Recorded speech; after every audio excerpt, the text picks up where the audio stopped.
उत्तराखंड के वित्त मंत्री प्रेमचंद अग्रवाल ने 2024-25 के लिए 89,230 करोड़ का बजट पेश किया। वित्त मंत्री अग्रवाल ने कहा कि हमारी सरकार ने समग्र, समावेशी, संतुलित और विकासोन्मुखी बजट प्रस्तुत किया है। उन्होंने कहा कि प्रधानमंत्री ने कहा है कि विकसित भारत के 4 स्तंभ हैं: गरीब, युवा, महिला और किसान। यह राजस्व सरप्लस बजट है। 4,337 करोड़ रुपए का राजस्व सरप्लस है। हमारी सरकार ने जो बजट प्रस्तुत किया है विशेष रूप से इन्हीं को समर्पित है। सशक्त उत्तराखंड के लिए हमारी सरकार विकल्प रहित संकल्प के साथ काम कर रही है। औद्योगिक विकास और रोजगार को बढ़ावा देने के लिए हमारी सरकार ने 30 से अधिक नीतियां बनाई हैं। इसके सकारात्मक प्रभाव भी देखने को मिल रहे हैं। उत्तराखंड की आर्थिक विकास की दर वर्ष 2022-23 में 7.63% रही, जो कि राष्ट्रीय औसत से अधिक है। वर्ष 2023-24 में भी लगभग यही दर अनुमानित है। हमारी प्रति व्यक्ति आय में 12% की वृद्धि हुई है। वर्ष 2023-24 में प्रति व्यक्ति आय 2,60,201 रुपए रही।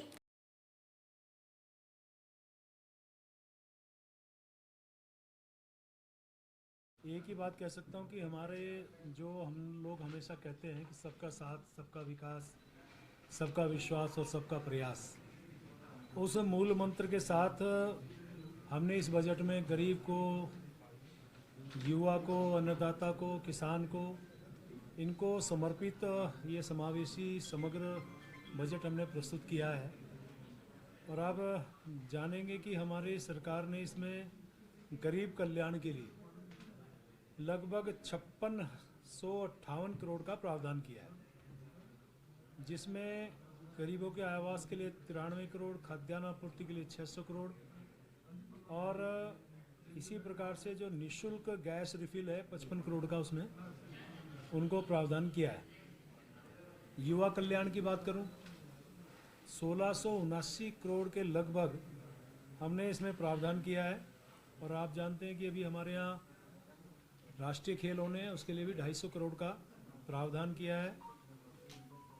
जिस प्रकार से हमारी माननीय मुख्यमंत्री खुद युवा हैं, उनके नेतृत्व में हमारी सरकार ये काम कर रही है।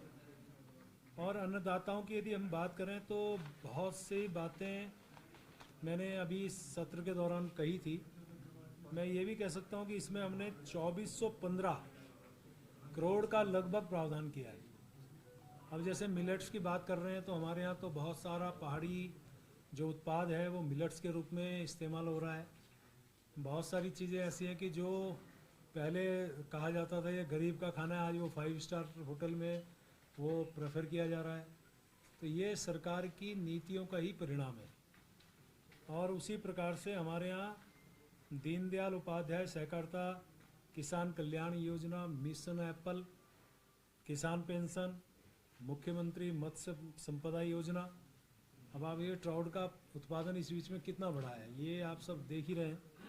नारी शक्ति की यदि हम बात करें तो इसमें पूरा यदि मैं बात करूँ तो लगभग 14,538 करोड़ रुपए का इसमें प्रोविज़न किया गया। और इसमें चाहे नंदा गौरा हो, नंदा गौरा का आप देखिए कब से वो जो पेंडिंग हमारे योजनाओं का लोगों को लाभ नहीं मिल रहा था, लाभार्थियों को, वो भी इसमें जुड़ रहा है।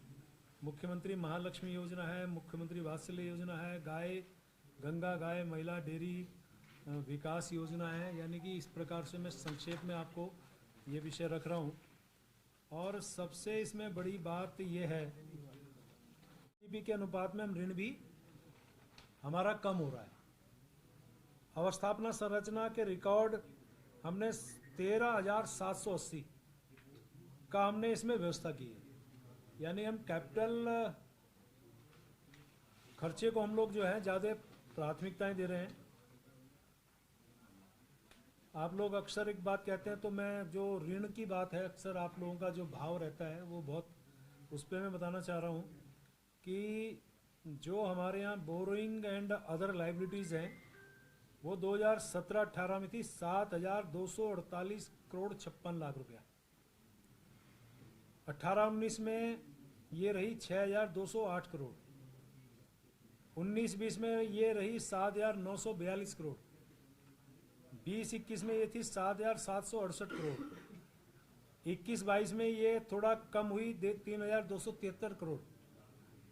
और 22-23 में यानी इससे पहले वर्ष में मैंने पिछली बार भी आपको शायद बताया था कि हमने बहुत कम ये मतलब हमें इसको मैं कहूँगा ये वित्तीय अनुशासन का परिणाम है कि 1485 करोड़ रुपया मात्र था। तो मैं कह सकता हूँ कि हमारे जो वित्तीय अनुशासन है जो हम लोग लगातार प्रयास कर रहे हैं उसका परिणाम है। तो मैं कुल मिला के ये बजट हमारा बहुत संतुलित भी है, अनेकों स्थिति में मैं इसको एक अच्छा बजट कह सकता हूँ। और चाहे आपका गरीब की बात हो, युवा की बात हो, महिला की बात हो और अन्नदाता की बात हो, ये सब हमने इसमें आपको बताया ही था। और एक बात यह है कि हमारी सरकार ने 30 से ज़्यादा हमारे यहाँ इस बार पॉलिसीज़ बनी है, नीतियाँ बनी हैं और इसी के प्रभावशाली परिणाम अब हमें देखने को मिल रहे हैं।